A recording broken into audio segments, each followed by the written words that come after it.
The day Rome fell and Britain was left alone.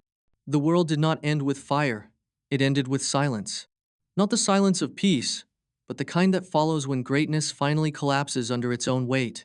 Rome, once the eternal city, the unbreakable heart of civilization, began to rot from within. Its roads still gleamed in the sunlight, its banners still fluttered proudly, and its generals still shouted orders across fields drenched in glory. Yet, in the quiet spaces between triumphs, the cracks were already showing. Far from the marble halls of the Senate, soldiers went unpaid, crops withered, and the once mighty legions that had tamed the world grew weary. You can almost hear it, the faint groan of a world shifting, as the edges of empire tremble beneath their own burden. In the distant province of Britannia, the first tremors arrived like fading echoes of thunder. For nearly 4 centuries, Rome had been the island's protector, builder, and master. Its legions patrolled the walls of Hadrian, its merchants filled the markets of Londinium, and its faith, the cross of Christ, had spread into the hearts of its people. Britain was no longer wild, it was Roman, but beneath the order, fear lingered. The northern tribes, the Picts and the Scots, tested the walls. Pirates prowled the eastern coasts, and the legions stationed there, underfed and forgotten, waited for help that would never come. Across the sea, emperors rose and fell faster than the tides. Each one promised salvation. None delivered. By the early 400s, Rome was no longer the empire it once was. The Visigoths had stormed its gates, its treasury lay empty, and its people, those who once called themselves masters of the world, now looked to others for rescue. The Emperor Honorius, ruling from a crumbling throne, sent word across the provinces. Each must now defend itself. When that message reached the misty shores of Britain, it was more than an order, it was a death sentence. The Roman governor, his authority shattered, withdrew what troops remained. The ships sailed away across the gray water, their sails shrinking on the horizon. Those who watched from the cliffs could not have known it, but they were witnessing the end of an age, the last heartbeat of Roman Britain. The roads began to empty. The villas, once filled with music and laughter, fell silent. Roofs caved in, mosaics cracked beneath the rain. Farmers abandoned the Latin prayers and returned to the old gods of earth and storm. The economy collapsed, the trade routes died, and law itself began to fade like breath on a mirror. The very things that had made life predictable, coinage, governance, protection, vanished almost overnight. Those who had grown up under the Roman sun now found themselves in a cold world ruled by uncertainty. You can imagine an old soldier, sitting alone by a dying fire, still polishing his armor, still believing the legions will return. But they never did. The empire had moved on, leaving only ruins and memories behind. Yet in that decay, something remarkable stirred. Without Rome's watchful eye, Britain began to remember itself not as a colony, but as a land of tribes and spirits, of ancient hills and forgotten kings. The people learned to survive without the empire, to barter, to farm, to fight. In the ashes of Roman order, a new kind of strength took root, raw, local, untamed. This was not civilization as marble and iron, it was civilization as earth and blood. A world where the Roman eagle had fallen, but the human spirit still burned. The fall of Rome did not erase Britain, it freed it. And in that freedom, both terrible and beautiful, the next chapter of history began to breathe. Imagine standing on the cliffs of Dover in the year 410. The sea stretches endlessly before you, and the last Roman sails are nothing more than white ghosts fading into the mist. The people left behind, farmers, soldiers, priests, traders, stare into that emptiness, not yet understanding what has happened. For generations, the empire had been their sun, their shield, their god. Now it was gone. There was no decree, no ceremony, no farewell, just an absence that grew colder with each passing day. Britain was alone, not just politically, but spiritually. The chain that had bound it to the heart of the world had snapped, and what remained was an island adrift in time, masterless, leaderless, and uncertain of its own soul. At first, there was denial. The city still tried to function. Governors still issued orders in Latin. Soldiers still drilled in the crumbling forts. But soon reality seeped through the cracks. Roads went unguarded. Raiders from across the sea, Irish, Picts, and Saxons, came like wolves to the scent of blood. Without Rome's ships to patrol the waters, Britain's coasts became open wounds. Fields once plowed by steady hands now burned. Markets fell silent. Some of the old Romanized elites tried to hold on to their villas, clinging to faded glory, wearing togas in halls that echoed with emptiness. Others fled to the countryside, seeking safety among the peasants they once ruled. Civilization, that fragile, glittering illusion, was crumbling faster than anyone could rebuild it. The human stories of this collapse are haunting. A widow in Londinium lighting her last oil lamp before leaving the city forever. A blacksmith melting down a Roman statue to forge weapons. A priest standing before an empty church, wondering if his god had abandoned him. And somewhere in the north, a farmer hides his family among the ruins of an old Roman fort as raiders scream in the night. These are the invisible lives that history seldom writes, the ordinary souls who witnessed the end not of a nation, but of an entire world. When the legions left, they took not only soldiers but hope itself. The people who remained had to learn to live without certainty, and in doing so, they began to rediscover what it meant to survive. The island without a master was not a dead land. It was a wounded one. And like any wounded creature, it would fight to heal. Over the next decades, those scattered communities learned to defend themselves, to build alliances, and to look inward rather than across the sea for leadership. Rome had fallen, but the idea of order, of belonging, lingered like a whisper in the ruins. From that whisper, a new identity began to form, not Roman, not Celtic, but something in between. A people forged in loss, yet destined for rebirth. And in the distance, across the cold waters of the North Sea, others were already watching ships with painted sails, warriors hungry for land and legend. The island was alone, but not for long. In the aftermath of Rome's withdrawal, the echoes of a vanished empire lingered like a ghost in every crumbling villa, every abandoned forum, and every deserted harbor. You can almost hear the whispers of merchants who once traded with Gaul, Spain, and the far corners of the known world, now wandering through streets choked with weeds, their voices swallowed by the wind. Priests clutched worn parchments, scribes stared at blank pages, and soldiers polished swords that would never taste the disciplined order of battle again. The infrastructure Rome had left: roads, aqueducts, bridges still stood, but they were hollow monuments, carrying no authority, no guidance. In every shadow, the absence of governance was palpable.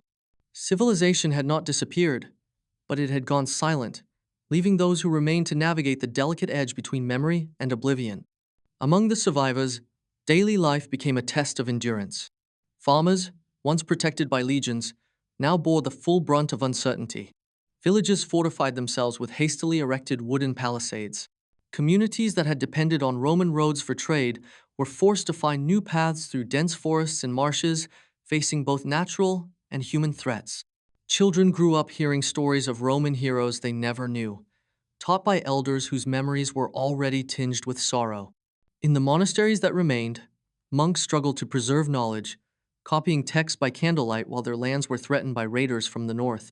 History, once a living presence in every city square, now existed only in fragments, half-remembered rituals, faded mosaics, and broken inscriptions. Yet amid the collapse, a quiet ingenuity emerged.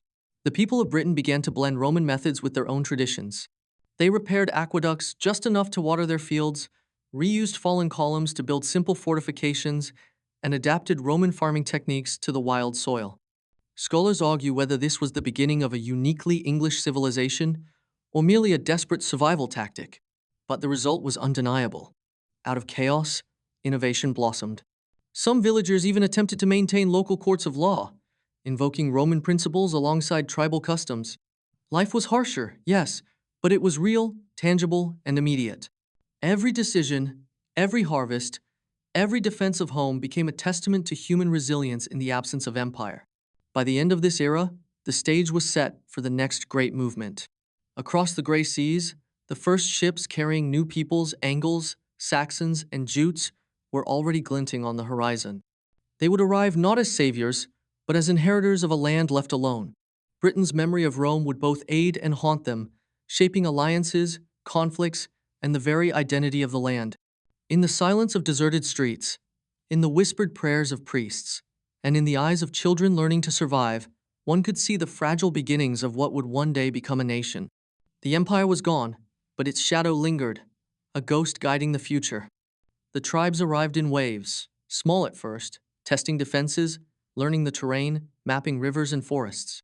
They brought their gods, rituals, and societal codes, erecting timber halls where firelight danced on rough-hewn walls. The local populations, both Celtic and Romanized, met them with a mixture of fear, fascination, and curiosity. Interactions ranged from violent skirmishes to cautious trade, marriages, and alliances. Women of the local tribes negotiated the future through marriage and counsel, shaping communities in ways that history would only whisper about.